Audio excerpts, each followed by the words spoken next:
Welcome back, everyone, to Where the Water Tastes Like Wine. You're here with Randall Lefebvre, otherwise known as DraxxKraven. For hours now, you've seen it circling overhead. Its wings cutting across the sliver of sky you can see framed by the crowns of vast redwoods. But it's gotten closer. The cry that echoed from afar now seems dangerously near. What is it? Was ist das? And suddenly, the eagle swoops down, claws splayed before it, wings spreading into a crescent of knife-sharp feathers. What did I do to deserve this? Run for cover. You scramble away from the road, seeking shelter under one of the large trees.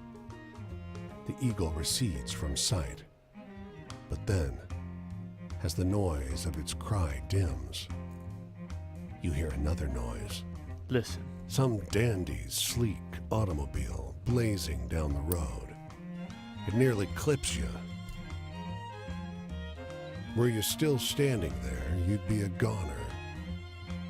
The eagle, as if expecting thanks, lands nearby, just for a moment. And then it's in the sky again, looking for whatever lunch it's missing.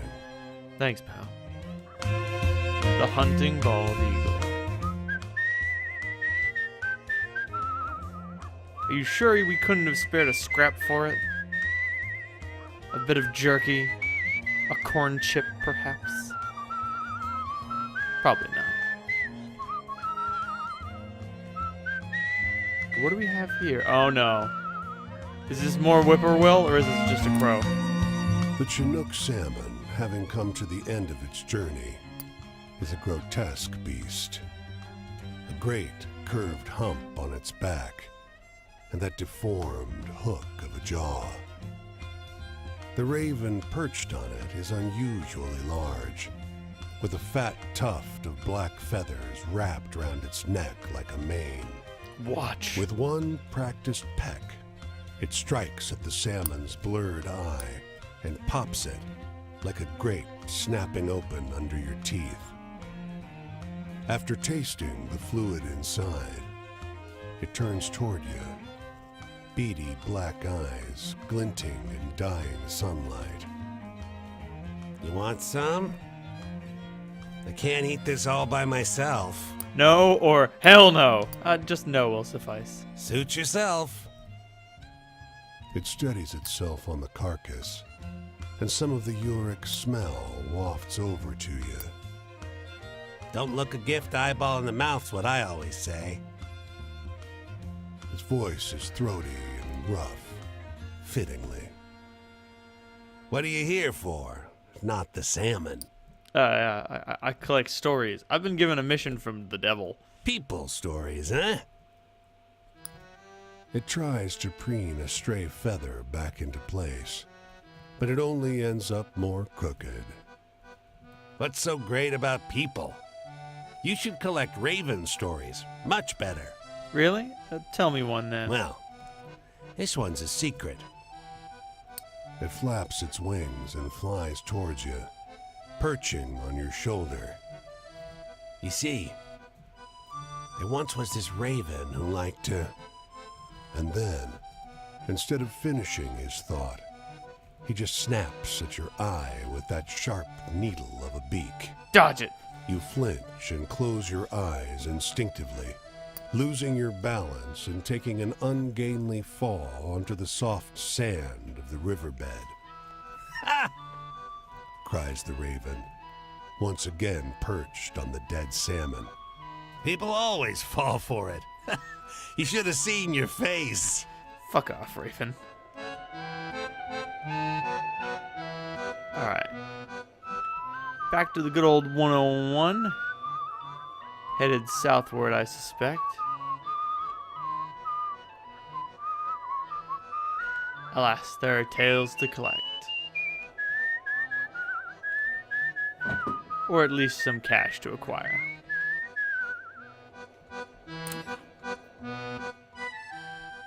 Oh, I lost money. Looks like the photographers are struggling to keep up with the flow of family photos. Can you write? They demand. For hours, you scribble names, take notes, and keep the line orderly. Well, for an afternoon's work, it pays very well. Oh, I think that's just the game's way of telling me that I can't pick up any more money. I didn't lose any money from that, but it's like, your pockets are full, mate. You feel bad carrying any more than that. Perhaps it's too dangerous to do so. What do we got here? A plank has been precariously raised as a tiny jetty over a creek, cutting its way through the woods. She's dressed in a simple baby blue dress of the same cloth as her daughter's. Both are bent at the waist, staring into the clear water. Approach? It fell somewhere in here. Can't have gotten far. She has the rocky voice of a distraught person who's unused to being distraught. Hey, you! She runs toward you, looking through displaced locks of wavy black hair. Do you see my ring down there in the water? Yeah, I'll look around. Your eyes scan the bottom of the water, looking for a glint of metal among the moving shimmers of tiny, silver-scaled fish. Ooh, I could use some more world stories. Sorry, no. She sighs, not moving her gaze from the water. And then, like a spearfisher, she crouches down on the board and plunges an arm into the cold water, plucking out something small and gold. There you are. Praise the Lord. Her daughter smiles. Goodness. The ring's magical. The young girl blurts out. Her mother gives her a mock stern look, as though the daughter has just given away a big secret. You drop it in the river, and it grants a wish. What did you wish for? The mother laughs, shaking the water from her hair. Why, I wished a stranger would roll into town with some stories. What a peculiar happening. New tale, the lost ring.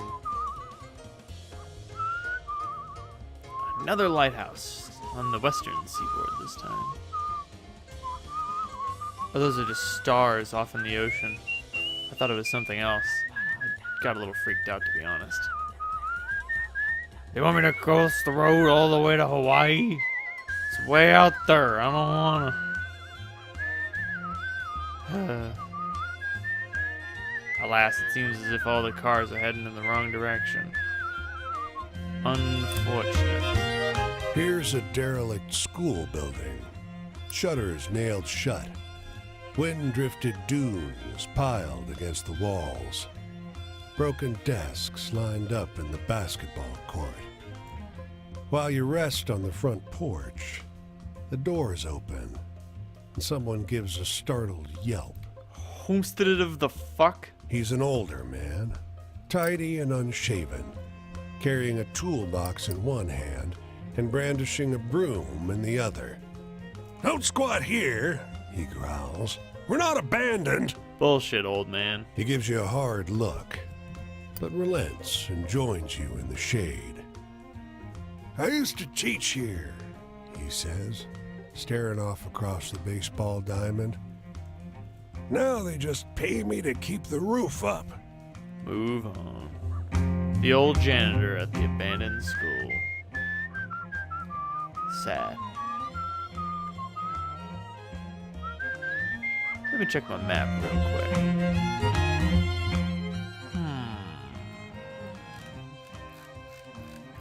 Not much more to do here except head south. There's August, and I don't remember her name, to be honest. Yep, heading out California way. Gonna get me some internet. They say there's only a little internet out there. They haven't invented it yet. I'm sorry, Al Gore didn't invent it yet. Oh, whoops. I can walk over hills, but not sheer cliffs.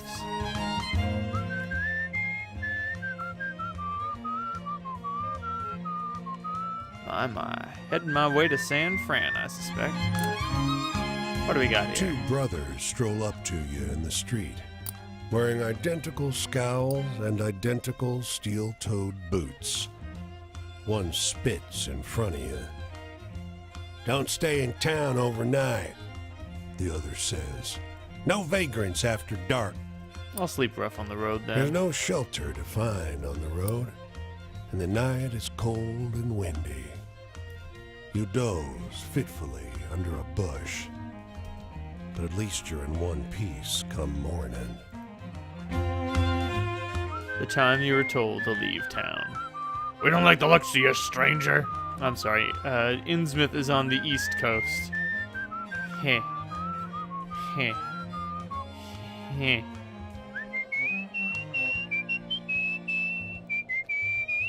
I don't seem too beat up. Not as beat up as I would expect to be. You weren't supposed to see this. Outside town, two men, identical, stand sentry over a third body half covered with a canvas sheet. Might as well grab a shovel, being that you're here, the man in front says. When you hesitate, he makes an appeal to your Christian charity. You weren't supposed to. I'm going to assume that this is a sanctioned corpse burying, or that at least he deserved to die. You and John dig a hasty grave while his brother stands back, keeping a lookout. Closer now, you see the corpse shares their face. Tom was the oldest by an hour, John says. Oh, I guess George and me, we got a few hours on him now. I do love me some gallows humor. Mean son of a bitch. Beat the life out of us. Did it our folks that way. Got to be too much, so last night we said we'd do him in. George dragged him out here to do it. I would have helped, you know, but George is a strong one out of me and him. Thank Jesus Tom's gone. I thought I'd have trouble saying that, but I don't. Holy shit. Nod respectfully. John squints at the body, then freezes. Wait, Tom's nose wasn't bent like that. Despair floods his face. He looks ready to throw up. You leave him to it. Oh boy. The murdering twins. Oh my.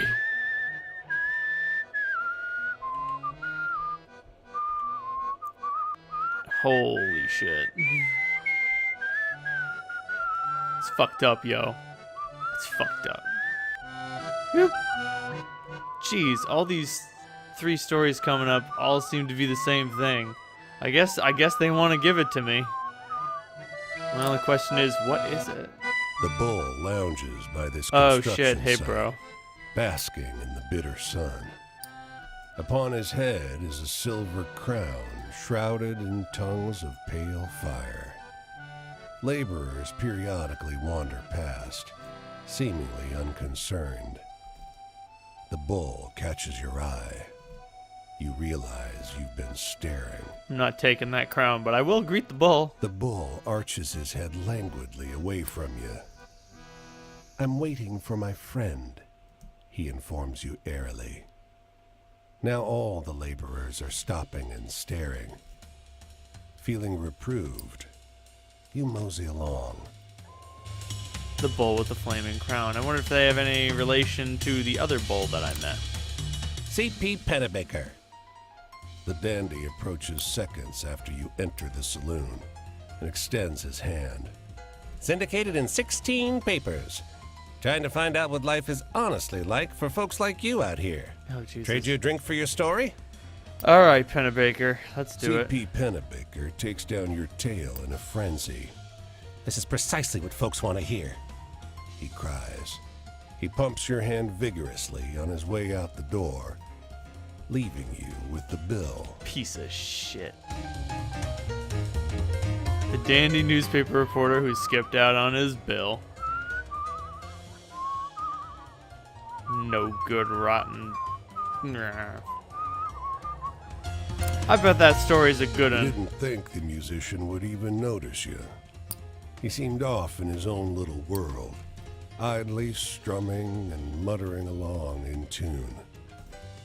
He stops and calls out to you from his perch on the sidewalk. What's your name? Oh, Baby Moses. Heyo. He winks. Now watch this.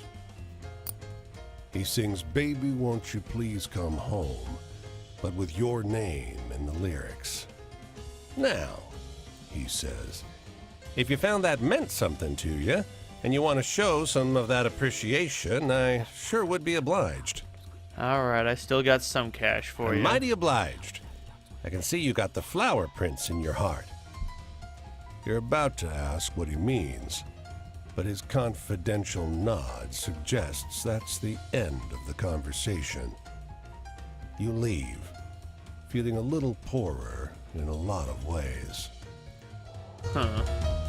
The guitar player who believed. Ah! What is happening? My controls are going crazy. Alright, into San Fran.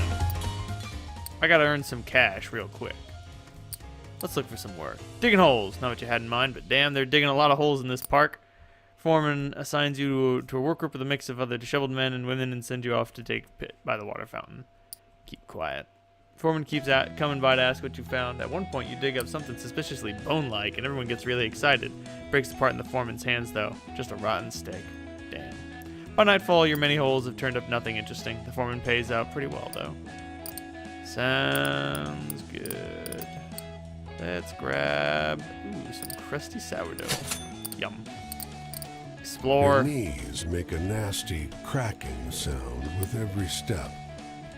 Wandering this infernal city of steep hills takes its toll. Just over the crest of one hill, you find a stopped truck. Yang Chow, fresh fruit and vegetables. It's laden with colorful produce. I'll check it out. You know anything about engine? Asks a man, obscured by the raised triangular hood of the truck. I'm pretty good with my hands. I'm not great. You come around next to him. One glance tells you that there's nothing obviously wrong with the engine. There's smoke coming from somewhere deep behind and beneath it.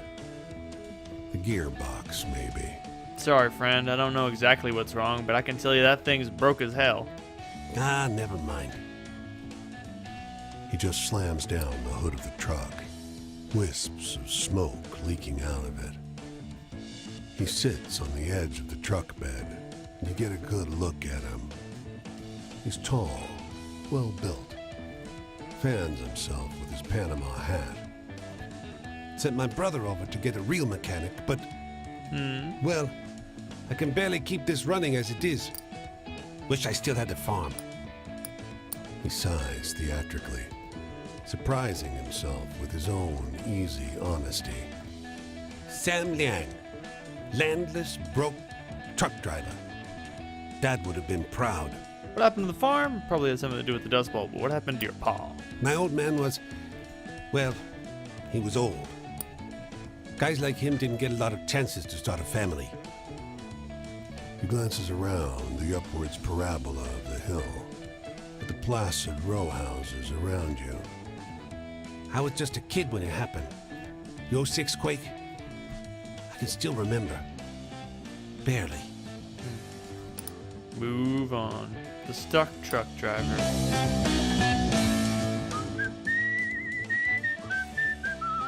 Alright. I see a story in the middle of this field with nothing else around it, which leads me to believe one thing. This story is going to be awesome, or it's going to suck. Place your bets. Place your bets. Get your drinking game accoutrement ready. We're going all in on what appears to be a flying fist. The steady spin of the lasso is hypnotic, Help me out here. says the man. I've been hunting this horse a long time. Extra pair of hands will make sure she doesn't get the better of me. Why this horse, though? She belonged to someone who wronged me. Butch slipped out of this world before I could square things between us, but damn did he love this horse. He grins. If she bucks real hard, haul on the rope. Buy me some time. I mean, what are you going to do with her? He's dead. His old crew, though, they're still around. They'll bust a gasket when they see me ride in on his horse. His hand hovers over the handle of his knife. And then, He grins. Let's get this done. All right. He flicks the lasso, roping her neatly with his first throw. He presses the end of the rope into your hands and runs for the horse, slipping smoothly onto her back before she's realized what's happening. She fights, though, bucking hard enough to jar him loose. I do like a tale of fine justice. Drop the rope. He slips, Oops. tumbling into the dirt, and narrowly avoids being trampled under her heels. Man rolls to his feet, pulling the knife. Fucking hell! You stupid or just got a death wish? It's time to run. Later, nerd. Alright. That'll do for this episode of Let's Play Where the Water Tastes Like Wine.